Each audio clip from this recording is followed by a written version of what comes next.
Welcome back to Build Your Poetry Manuscript with KMA. I'm KMA Sullivan, the founder and publisher at Yes Yes Books.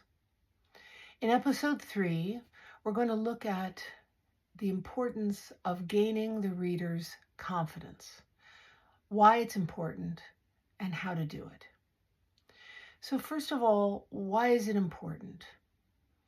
And the answer is simply, with a poetry manuscript, you are inviting the reader to take a ride with you. And you want them to agree to go on the ride. And to do that, they have to be confident that they are in secure hands.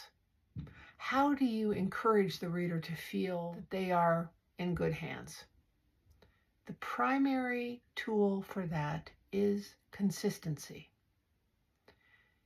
Now, that does not mean you can't take chances, do all kinds of wonderful, crazy things. But those crazy things need to live within a context so that the reader understands that they are part of what this collection is doing. An example, you're writing work that, for various reasons of yours, is necessitating no capitalization or no periods at the end of what would otherwise be a sentence. Absolutely. Fantastic. Listen, one of the great things about poetry is that we can do anything we want. So I love that about poetry. But you've got to be consistent. So if you've got poem after poem without capitalization, and then in the middle of one of those poems, you start using commas according to formal prose rules, that is an example of not consistent. Right? If what you're doing is breaking down common, traditional, standard syntax, grammar, fantastic. But the reader needs to be allowed to get into that groove and stay in that groove until the moment you want to make an exception to the groove that you have provided. That is wonderful. We all know that, for instance, in a poem that includes repetition, and then a break of that form, a break of that repetition, it actually strengthens the repetition in the poem. It's weird, a little bit paradoxical, but there we go. Similarly, it is fine to break the rule you have set for yourself for this collection, but there needs to be a reason, and you need to know what that reason is. That is a theme, by the way, throughout many of the videos that we're going to be looking at in the future. You always have to know the reason.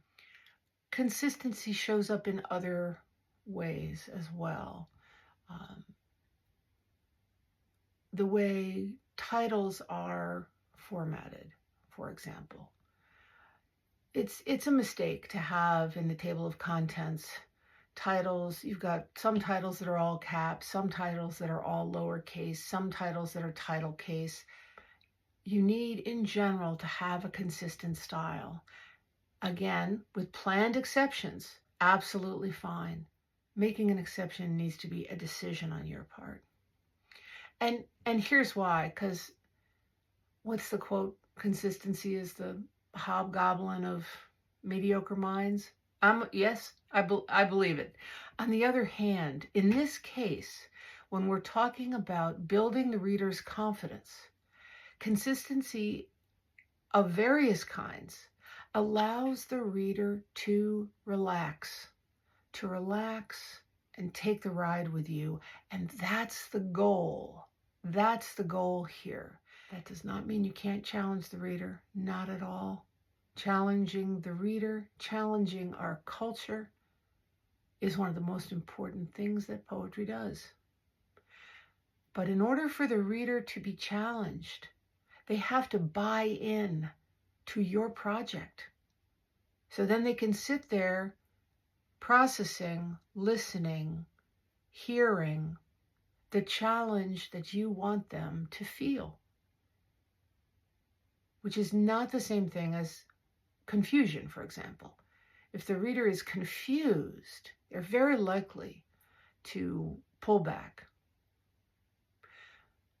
But if you're showing them through various forms of consistency that you are to be trusted, then they will patiently hang in there through moments of challenge, of difficulty, of unanswered questions, because they know you're going to get them somewhere. They know that you are trustworthy.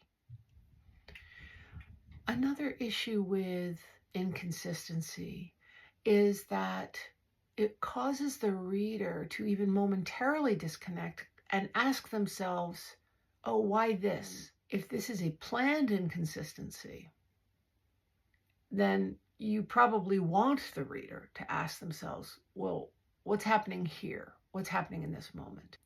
But a lot of times I do find that inconsistency in a manuscript is not planned.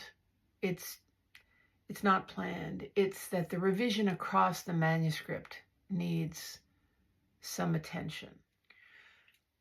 So I'm not saying that you shouldn't try new things. I'm not saying that you shouldn't break from rules. Not at all. Break all the rules. Try new things. But you have to buy into your own decisions. So if you're going to challenge the traditional hierarchy by getting rid of capitalizations, fantastic. And you can even set your own rules within that. Maybe you only capitalize the letter I, the self-referential. Maybe you only capitalize proper names. Maybe you decide to capitalize the nouns. I mean, you can make the rules, but they do need to have a reason. You need to be doing something specific. And then you need to buy in to your own reasoning so that the reader has a prayer of absorbing what it is you're doing. So today I offered some thoughts about the importance of gaining the reader's confidence and how to go about doing that. I do think this is a rich landscape, just this question right here. I will undoubtedly come back to it and offer some other thoughts. I hope some of these points were useful for you, and thank you so much for watching, and have a great day.